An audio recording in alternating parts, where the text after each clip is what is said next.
El pesar y el dolor siempre no faltará.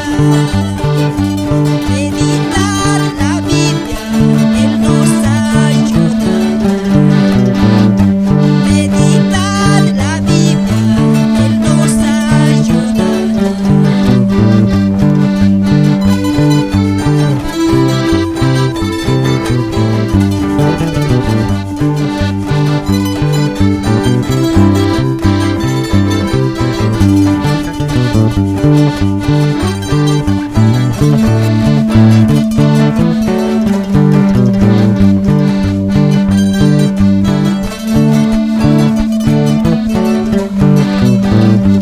Muchas señales ya vemos cumpliéndose. Muchas señales ya vemos cumpliéndose.